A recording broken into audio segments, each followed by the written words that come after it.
After countless years of suffering humiliation for his disgusting body, Yuya accidentally entered a secret world, with a leveling system to transfer all of his items and cheat skills to the real world. His family would abuse him as a child, and even when he saw a hot girl getting harassed by a group of men and tried standing up for her, the leader called him an ugly, pathetic fat ass and beat him down until the police arrived. But although the girl tried helping him up, he pretended as if he was fine and began walking away. This was the miserable life he'd become used to living, because just like the graffiti on his home calling him repulsive, all the other kids bullied him at school, and even his own parents abused him for being uglier than his siblings. But when he got to middle school, the abuse escalated even more, and the only person who ever cared about him, his grandfather, died that year. The only thing the senile man had left for Yuya was his house, but when his parents failed at stealing it away from him, they abandoned him, forcing him to work part-time jobs for the rest of his life. And so the years went on, until the day of his middle school graduation, because while everyone celebrated, his yearbook had the words, "Jump off a cliff and hug the ground." So when he tried running away, his bullies caught up to him, beating him up in front of all of his classmates, and even his siblings enjoyed seeing his fat ass getting beat up. By the time he got to his job, his boss fired him for being late, so with the last of his money, the only thing he could afford to eat was ramen. His cold reflection stared back at him, the same ugly fat man that he saw in the mirror, wondering how anything would ever change even after his graduation. But as he punched the wall once again, a secret door opened to a dark room, making him wonder if this was where his grandfather hid his souvenirs. However, he decided to open the mysterious door in front of him. But after walking inside, a system message appeared before his eyes, telling him that he has entered another world. And as more menus flashed open, he saw that he had gained the conversion ability, making him realize that he was in a video game, and wondered if he had the highest levels in all of his stats. Even so, the worthless fatso looked outside his window, seeing that he truly was in another world. However, as he saw all the weapons, he picked up the legendary ominous sword and decided to go outside to try it. But as he nearly isekai'd himself again, he gained level 1 swordsmanship.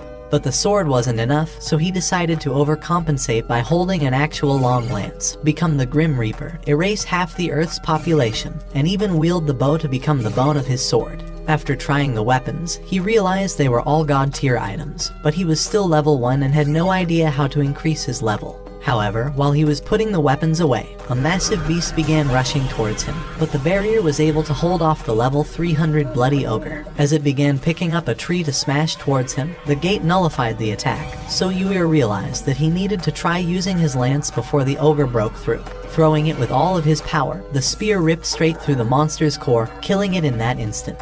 Once the monster disintegrated and left behind legendary items, the system leveled him up to 100. However, his mana was drained, so he decided to head back home. But the system asked him to convert his legendary items into money, giving him $15,000. But that wasn't the end, because while he slept that night, the neurons inside of his muscles activated, transforming every inch of his body. When he woke up, he realized that he now had a ripped six-pack, and even his Asian persuasion was replaced with Tyrone's Punisher, making him realize that his body was now different. However, he was glad the mirror was broken, because he didn't want to see his disgusting face anyway. But with none of his clothes fitting, he put on the mystical outfit in the Sage's house, since they adjusted to fit him perfectly. As he walked outside, he saw that his garden was filled with legendary class plants. But before he could water them, a hell slime appeared that was level 200, so Yuya activated his item box to release his god spear, killing the monster with a single strike. Among the common loot items, he found an epic rarity necklace that converted sunlight into mana, and had already reached level 150. Throughout the weeks, he began growing his garden while learning about this mysterious world, and trained every single day as he started forgetting about his depression. But while he was walking around the fields one night, he blocked an elite goblin before it would attack him, and leaped into the sky to knock it away, before infusing his lance with his mana to rip the goblin's head off. As the sun was setting, he realized that leveling up was getting harder, but no matter how strong he got in this world, he knew that tomorrow would be hell when school started all over again. So after converting the goblin's drops into $5,000, he decided to buy a new school uniform. And all the girls thought he was the hottest man alive. Even his sister wanted to taste his sword. Once he sat down in his seat, his bullies approached him and thought he was a transfer student. but he revealed that he was actually Yuya. As they wondered how he was the same pig they bullied, he decided to run to the bathroom, realizing that he now had the hottest face in this school. Once the day was over, his siblings wondered how their worthless fat-ass brother became so tall and skinny. But a limousine appeared, and a girl with red eyes came out, glad that she's finally found him. She revealed that she's been looking for him since the men bullied her because she wants to suck his dick. Sorry, I meant she wanted to thank him, and has personally investigated him to track down his location, and the amount of sperm cells inside of him at a given time. She goes on to ask him if he wants to join Aosei Academy, and when Yuya realized she's referring to the best academy in Japan, she introduces herself as Kaori, and reveals that her father is the chairman of the school. But when Yuya thought that he was too brain-dead for that academy, his siblings went on to say that they're better than him in every way. However, Kaori rejected the idea of ever inviting such disgusting beings to her school. After all, she investigated the way they bullied their brother throughout the years. Hearing those words crushed them, but Kaori went on to grab him into her car, while his siblings realized they needed to kill their brother. Inside of Aosei Academy, everyone was considered to be a genius, and when Yuya went on to meet the principal, Tsukasa thanked him for saving his daughter. So because of his bravery, the principal revealed that he would be paying his tuition. But although Yuya thought he was too dumb, Tsukasa asked him to try attending for a single day first, and went on to bring out the really big guns. The school's biggest milkers entered the room, saying that she would be his anatomy teacher, and would give him a hands-on lesson. Yuya thinks this is the best day of his life. He waits outside of her class and wonders how he's going to develop plot with his teacher in front of all of the students. He worries that all the guys might get angry, but if they all run a train on the teacher together, then it should be fine. The teacher tells Yuya to come inside already. Yuya climaxes inside his pants, and while introducing himself, he does everything in his power to hide the stain he created. All the students have noticed the stain, however, and Yuya realizes it's already over for him. However, all the girls think they want to taste his white cream, and even the guy decides to swing the other way for a day. What the f*** is the teacher gets clapped. Sorry, I meant the teacher claps her hands, and tells Yuya to sit already so they can begin class. After sitting in the back, the girl next to him shared her book, but when he heard her cold attitude, he wondered if his stain was really this noticeable. At the same time, Kaori wondered if Yuya would fit in with everyone. And as the lessons went on, Yuya realized that this was the first time students cared more about learning than bullying him. When classes were over, all the chicks wondered if he was an idol or if he had a girlfriend. But a guy called Rio asked them to leave him alone, and went on to take him to the cafeteria. At this school, all the meals are made by world-class chefs for free, so of course the fat ass thought this was paradise. After getting their meals, they went to sit with this worthless waste of space called Shingo. But when Ryo started talking about the new anime he's watching, Yuya realized they were just like him. However, Shingo revealed that they're also part of the gaming club, shocking Yuya as he's never been allowed to bring his phone to school. But Shingo revealed that teachers didn't care since no one used them in class. Just then, Yuya realized that all the other students were staring at him, and wondered if it was because of his uniform. But Ryo invited him to play video games with them. Once the day was over, Tsukasa asked him if he would like to join their school. So realizing that this was the first time his classmates didn't bully him, but instead were kind while actually caring about learning, Yuya begged him to continue attending. After leaving the room, Kaori was glad that he chose to stay by her side, but asked him if he would like to go out with her. So as they walked around the school shops, Yuya wondered if she came to hang out with her friends here, but she revealed that she never had any friends. Everyone would avoid her because her father was the principal, so Yuya was the first person she's ever went out with. Hearing those words made him nervous, so he tried to ask her to eat some of the ice cream, glad that he's been converting his drops so he could afford it. As she began swallowing his cream, she was happy that she got to spend her night with him, but he realized that eating more would cause him to go back to being an ugly fatso. Just then, he wondered how she knew it was him, even though he was skinnier now, but Kaori said that she could never forget his kind, honest eyes. However, she asked him to call her by her first name, so after he said the word Kaori, she smiled at him, and offered him a piece of her ice cream. But after eating her strawberry cream pie, she realized that they just indirectly kissed and got embarrassed, but he offered to give her some of his cream, and all the girls thought they were the cutest couple alive. After Kaori swallowed all of his liquid, Yuya went to the other world to continue his leveling. But even with his full set of armor, he was still afraid of the monsters. However, he was able to defeat them with a single strike.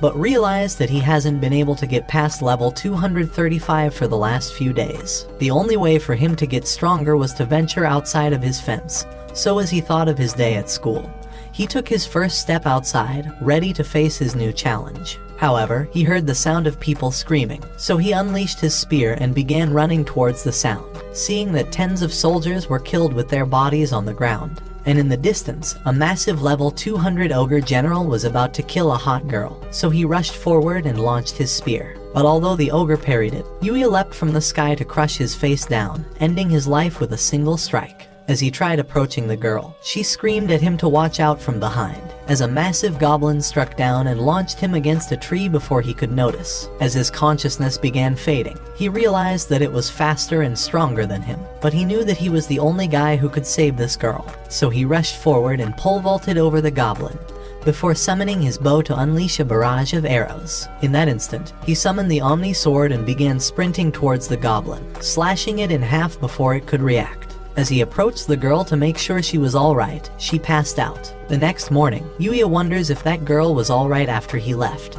but knows that the rest of the soldiers came to save her. While ironing his shirt, he realizes that he's been wearing the same Peter Griffin shirt every single day, so he decides to go shopping now that he's rich with all the drops. At the mall, Yuya takes the escalator and all the girls stare at him.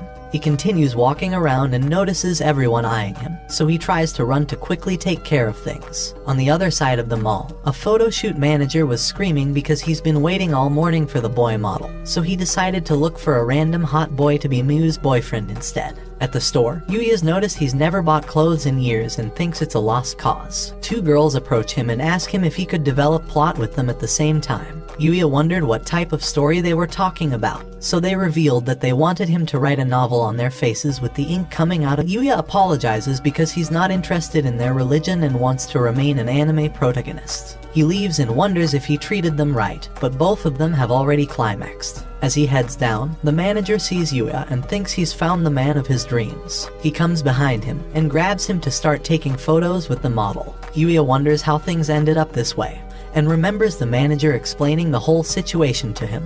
He spends his entire afternoon doing the photo shoot with Miu, but being so close next to a girl gives him a hard time in more ways than one. Miu realizes and tells him that she'll take care of him since it's his first time, so she gets on her knees and sorry, I meant she thanked him for saving her, and Yuya finally sees the giant cannons pushing up on him.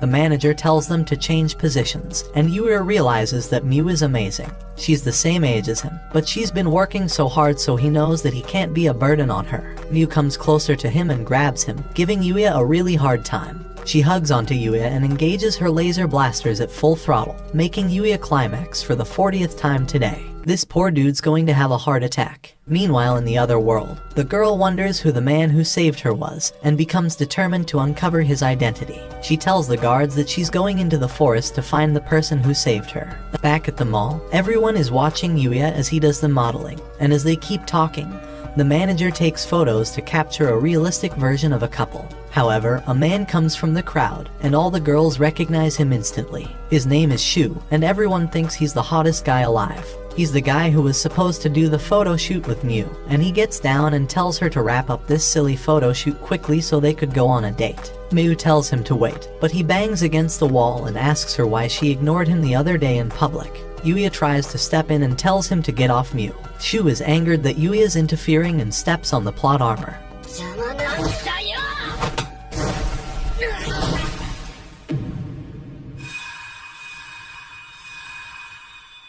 That's what I'm talking about!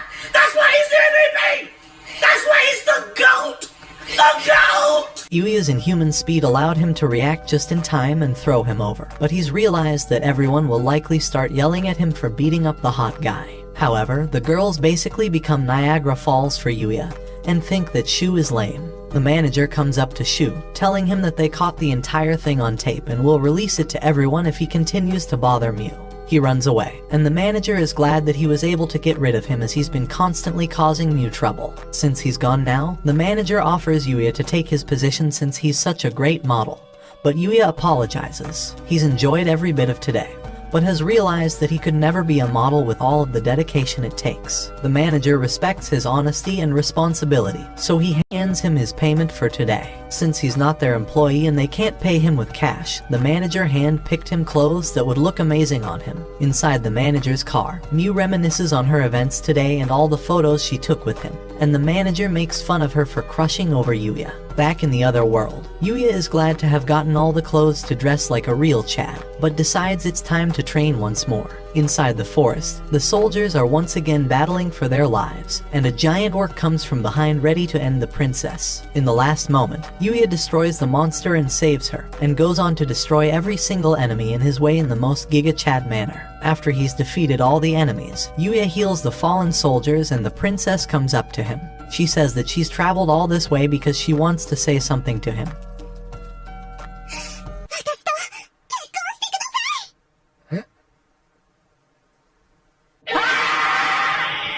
Her guards warn her to keep her position in mind since this guy could be a bandit for all they know, but she yells at them and says it was love at first sight. Yuya has no idea what any of these guys are taking, so he asks them to come over to his house. While going inside, the guard is surprised he can live inside the forest somehow, and introduces himself as Owen. The girl finally introduces herself. She's the princess of the kingdom of Arcelia, and her name is Lexia. Yuya realizes that she's an actual princess, and the guard wonders what country Yuya might be from. The guard thinks he might be a spy, but Lexia thinks he's a royal, so he's going to be royally clapping her Clapping her hands, I meant hands. The guard is jealous that he's been defeated, but tells Yuya that they've been looking for him this entire time. Since he rescued Lexia from nearly dying, she hasn't left a single log unturned just to find him, and has been doing everything in her power to feel his rough lot. She begs him to marry her, but Yuya wouldn't want to suddenly marry a girl he's just met. Lexia understands that their love can't be so simple. After all, every romance novel has these challenges. Falling in love right away wouldn't be fun, she determines, so she asks him if he would like to just be friends for now. Yuya remembers all the times he'd wished for a friend, so he looks at her eyes and humbly accepts to be her friend. Owen is glad they were able to convey their gratitude. But there is one other matter. While Lexia's carriage was being taken away by the horses, she screamed that she will be waiting until the next time they meet. Before leaving, Owen informed Yuya that the king has invited him to his castle, so they will gladly wait until the day he's ready. Back inside the kingdom, a glass falls and breaks, and a bandit apologizes for not being able to assassinate the princess. The assassins he sent were all devoured by powerful monsters, but his leader wonders how Lexia is still alive if that was the case. The leader commands the bandit to try once more without failure. After he left, the leader took off his mask, swearing to take revenge for the damage Lexia's done to him. Inside of his home, Yuya writes down the day from meeting the king and realizes that today is the first day at his academy. He leaves the house and two girls think he's hot. On his way to school, everyone glares at his beauty and makes it difficult for him to blend in. The principal formally welcomes him to the school and tells him to enjoy his life here. Anatomy class is about to begin once again, but Yuya manages to keep it inside this time. During soccer, Ryo outclasses all the players on the field as he scores an incredible goal. Yuya is amazed by his pure skill, and a girl from behind thinks that Ryo's abilities are also amazing. But she asks Yuya if he's just watching alone. She introduces herself as Kaede, and Yuya has no idea what harem he's been reincarnated into. Ryo dribbles the ball past the players and passes it to Akira, who rushes forward to try and score the goal. But as he takes a shot, he completely misses and it heads towards Kaede's face. In an instant, Yuya graduates from Blue Lock and uses his supreme agility to shoot the ball from a tight angle and score the goal. All of the players are shocked, and he gets up like Prince Charming and approaches Kaede. He asks her if she's okay and offers his hand.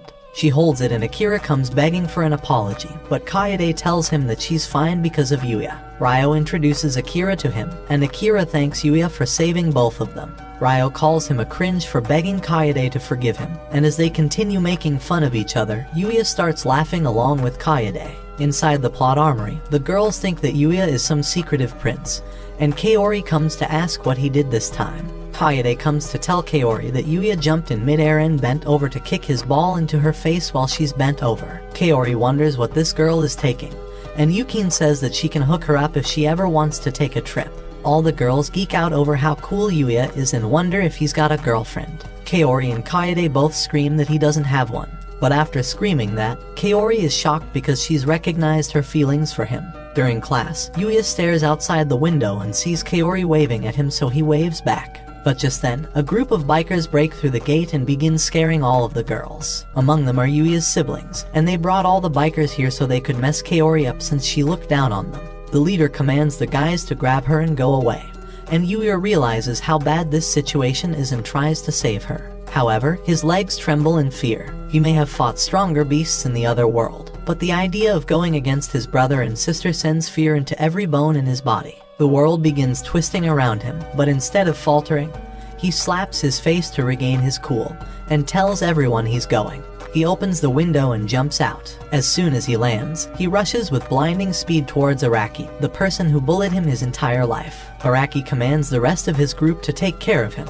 But with blinding speed, Yuya dodges every single one of their attacks and knocks all their weapons away. Araki tries to take matters into his own hand, but just before the bat hits him, he flashes away to save Kaori. Before he could reach her, a giant sumo wrestler stands in his way and jumps towards Yuya. However, Yuya maintains his position and stops him from moving with just his bare hand, casting him like he's a mere toy. The rest of the delinquents walk away from him in fear, but before he could save Kaori, one of them readies up their bike and tries to run him over. Yuya evades the attacks and narrowly dodges the wheels, and as all hope seems to be lost, he jumps 30 feet into the sky like Spider-Man, leaving the biker to run into the building and explode his bicycle. The police finally arrive and arrest all of the delinquents. Yuya asks Kaori if she's okay after all that happened. She thanks him and says she's fine but begins fainting, so he hugs her close to make sure she's okay. Yuya's brother wonders how the red ogres were so useless, but their leader holds him by the neck and says he will end him for trapping them. His sister tries to stop him, but he kicks her off and she watches as her brother is begging for someone to help him.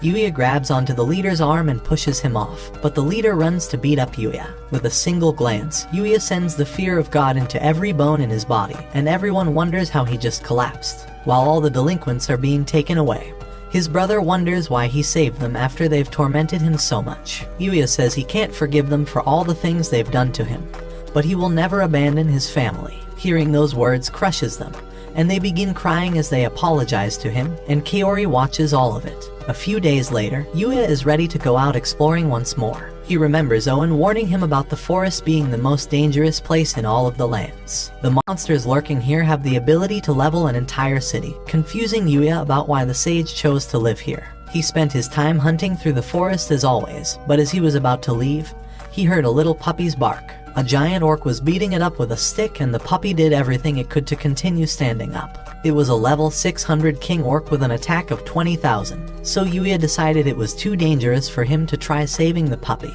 The king orc continued stomping on the little puppy, and Yuya realized that his grandpa would have never left in this situation. He took out his spear from the void box and launched it to distract the orc, immediately rushing to attack it. However, the orc was already destroyed by his spear. He's embarrassed for being such a wuss, but remembers that he was able to defeat a level 300 ogre when he was just level 1, so he wonders who this sage was that created such powerful weapons. The puppy growls at him in fear, but Yuya takes out a healing potion and gives it to the dog after it collapses. All of the wounds are healed, and Yuya is glad to have saved it before it perished. The little dog starts licking him and Yuya asks him if he's lost. The dog nods his head no, so Yuya asks him if his parents are gone, and the dog sadly responds. Yuya goes on to ask if he would like to come to his place, and the dog gets excited and barks happily. A status window appears, and Yuya sees that the dog is level 500 with all stats at 10,000.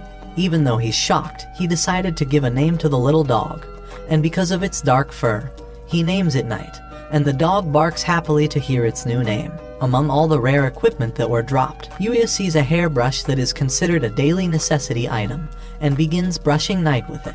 While brushing his new puppy, he checks the status window and notices that his level hasn't went up still. He leaves his puppy the next day and tells his friends that he's going to a pet shop. Kaede bends over the table and engages her laser blasters in his face. Yuya climaxes and tells her that she's rubbing him the wrong way. Kaede backs off and says that she could go to the pet store with him since she's free after school. This is the second time anyone's wanted to go out with him, and Kaede wonders if this would be considered a date. After a long day, Yuya finally gets back home to a sad Night, but he shows him all the gifts he brought him.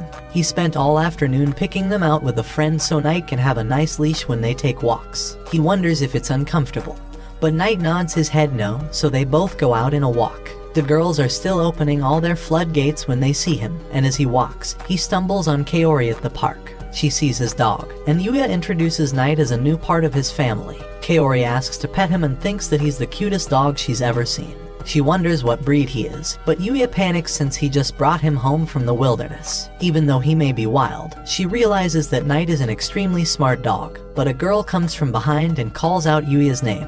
A wild Mew has appeared. Kaori wonders if she's the famous model, and Yuya's shadow introduces Mew to Kaori. Knight jumps up and barks hello, and all the people in the park are jealous of the attention he's getting. Mew asks him if he's going to keep taking walks here because she wants to keep seeing him. Kaori hears their conversation and the sadness inside of her continues growing. Mew eventually leaves and Kaori tries to ask if him and Mew are dating each other. Yuya tells her that they aren't because there's no way he's good enough for her, but Kaori yells at him, saying he's wrong. He realizes that something is weird about her reaction.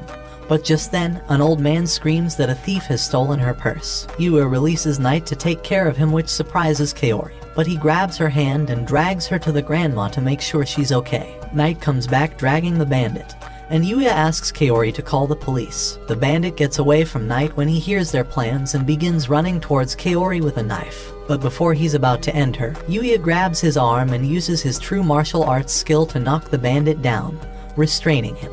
The entire park is shocked by his abilities, and Kaori thanks him for saving her once again.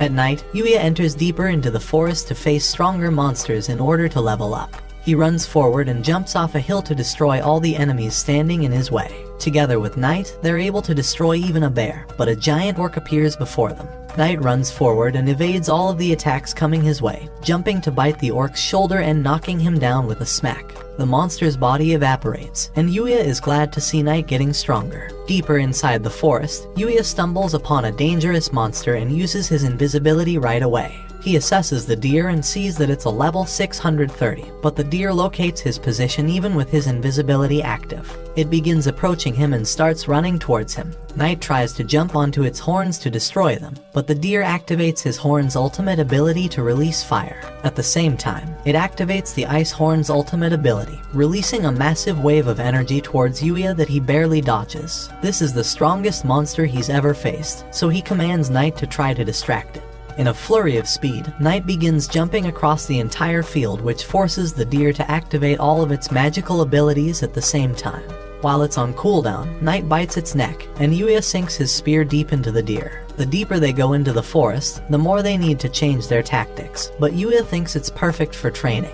Yuya stares at the items the deer dropped and one of them catches him by surprise. It is a portable bath, so he decides to use the item. A portable bath materializes before his eyes. This is exactly the type of item Yuya's been wanting, so he decides to head home with Knight to try it out. The next night, Yuya battles against Sonic the Hedgehog and is nearly defeated. It's over level 600, but he knows that it must have a weakness. The hedgehog readies another attack and Yuya's reflexes allow him to dodge away quickly. While it's stuck, Knight kicks it in deeper, and Yuya strikes towards the monster to finally end it. It's been weeks of this training, but he's only went up 5 levels, and Knight has only went up 10 levels. Before they head home, an entrance to the cave opens before their eyes. As they walk deeper into the cave, torches begin to light the way. Knight notices that a corpse is lying deep inside with a notebook next to it, titled The Book of the Sage. Yuya wonders if it's the same person who created his house, and begins reading the sentences that follow. I was able to do everything.